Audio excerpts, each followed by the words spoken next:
Good morning. Welcome to CATEX-TV. My name is Frank Fortunato. This is a live broadcast from Princeton, New Jersey. Today is Wednesday, December 8th, 2010. It's 11:30 a.m. Eastern Standard Time in the U.S. It's 4:30 p.m. in London, 12:30 in Bermuda, and Mexico City, 10:30 in the morning.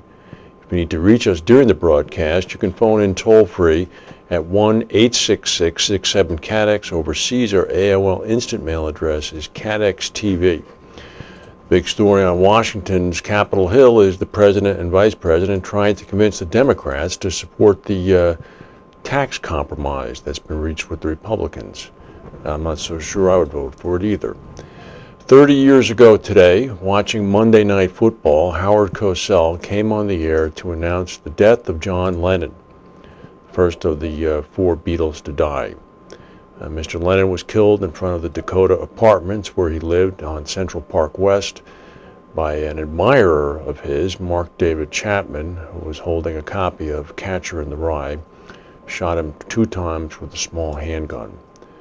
Mr. Chapman will never see the light of day and has continued to be incarcerated on Rikers Island in New York in the mental health care unit. We'll go to our main news. Here's a little analyst note. We're going to run it first. We're not sure what it means. Berkshire Hathaway statutory third quarter reserve release data suggests it will be unable to maintain its earnings due to over-reliance on prior year reserve releases. This is according to Stifel Nicholas analyst Meyer Shields. Mr. Shields pointed to Berkshire's high valuation relative to other reinsurers and its underperformance on the S&P 500 list over the past several years. I don't know what this means. We're going to try to find out. I suspect Mr. Shields is saying that there are no more reserves to release, although, as I said, we'll try to find out. The story coming out of England, London market premiums bucked the UK and international trend last year by showing a significant rise. This is according to the latest City UK insurance report. Gross premiums in the London market rose about 30%, up to about £32 billion. This is in 2009, largely due to the growth in non-marine treaty reinsurance. The report said that Lloyd's generated 61% of the known London market premiums, with the company market generating about 36%. About 21% of marine insurance premiums transacted in London last year. That was up from about 19.5% the previous year. Japan was the next largest marine market with 10.3% of global premiums. The report said that insurance and pension funds accounted for about 1.2% of UK gross domestic product. It also said that the UK insurance industry employed about 300,000 people in insurance companies, Lloyd's, and other auxiliary activities. They said that 50,000 of those jobs are supported by the London market. And last but not least, it said that in the 08 to 09 tax year, Association of British Insurers members contributed $8.2 billion in taxes, this is pounds, to the exchequer. I'm not quite sure I would use the word contributed. I think owed and then paid. News from Switzerland that Lloyd's insurer Catalan's new Swiss reinsurance unit has been approved by the Swiss Financial Market Supervisory Authority, FINMA. Going to operate in Switzerland. The reinsurer Catalan Re Switzerland will be capitalized with about $1.1 billion US and expects to get an A financial strength rating from S&P. Catalan first revealed its plans to form Catalan Re Switzerland in June of this year and named Peter Schmidt as the new CEO of the company. In August, Schmidt said, "We're pleased that Catalan Re Switzerland can now serve clients for the upcoming 1/1 renewals."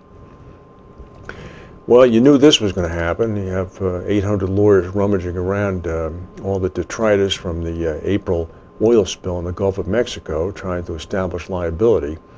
Here's today's story.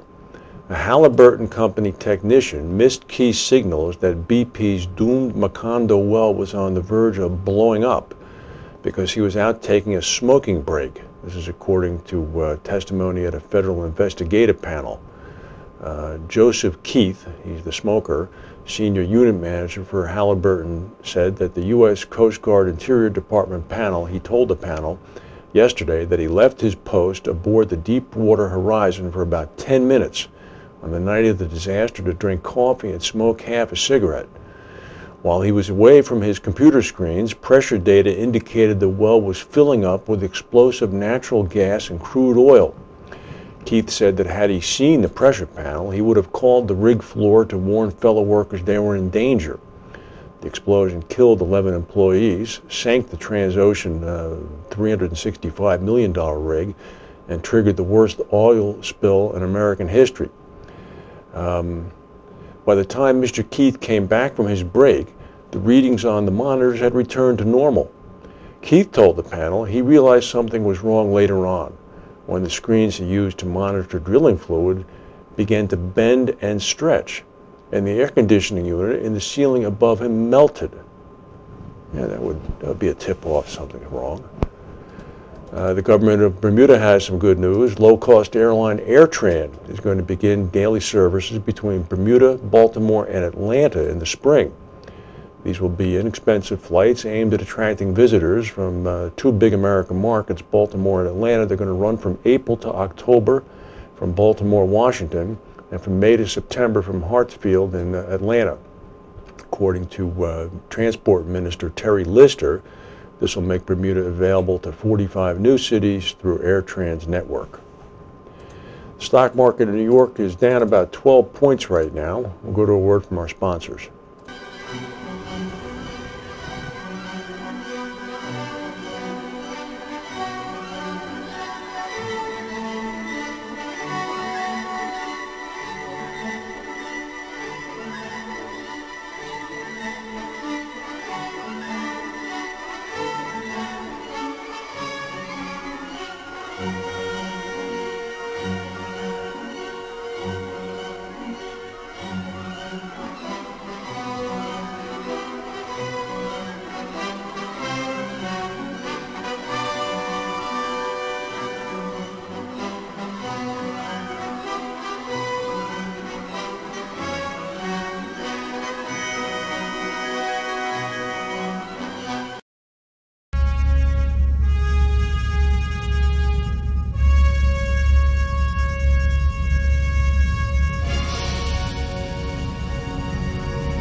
In Chile, there was a riot near the capital of Santiago in a prison yesterday.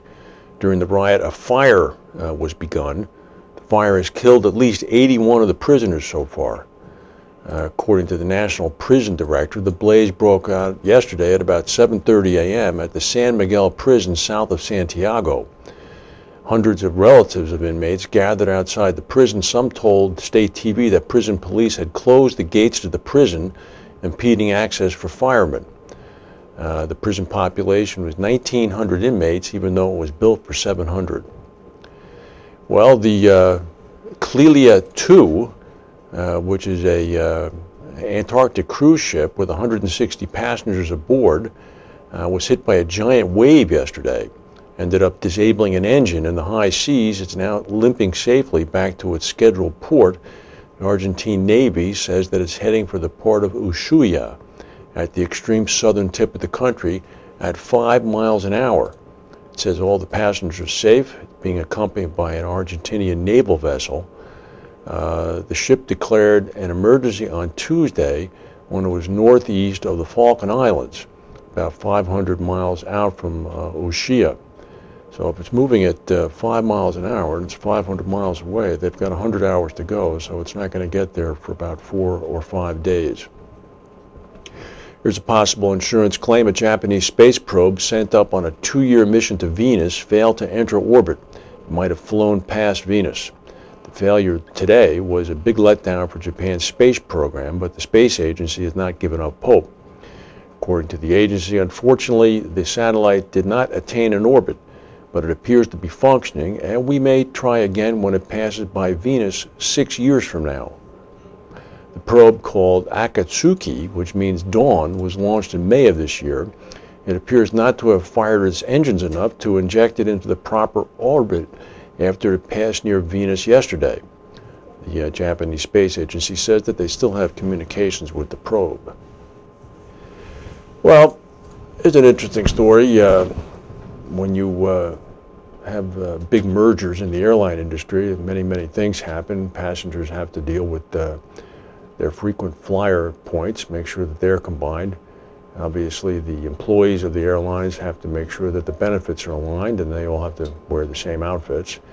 But the planes themselves have to begin to be repainted. Well, there was a big merger in the United States airline industry recently. Continental and United Airlines merged. This holiday season, airplane painters in Amarillo, Texas are working overtime on painting the new planes. According to Mr. Michael Manclark of Leading Edge Aviation Services, the company is charged with repainting 700 Continental Airline planes and United Airline planes in the new colors that the combined fleet is going to use. The colors will be United's name, but Continental's blue, white, and gold colors and the Globe logo. It will take about 180 gallons of paint per plane, depending upon the plane size. The company declined to say how much each paint job costs, but they did say that they'll be repainting the 700 planes until the end of 2012. That means that some planes still might have their older paint jobs after the two carriers start flying as one under a single permit, which could happen by the end of next year. So far, 51 Continental jets and 3 United planes have been repainted. Can we get a picture of that plane again? This is the repainted plane. This obviously looks like a 757. You see the Continental livery colors, but you notice the United wording in the front part of the plane. This is the way it's going to look. Typically, it takes about a week for an airplane to be taken out of service and to be stripped down and repainted. So it's a big job. They're going to be fully employed at the Amarillo Leading Edge a plane painting plant in Amarillo, Texas for the next 2 years. Stock market's up about 17, or down 17, excuse me.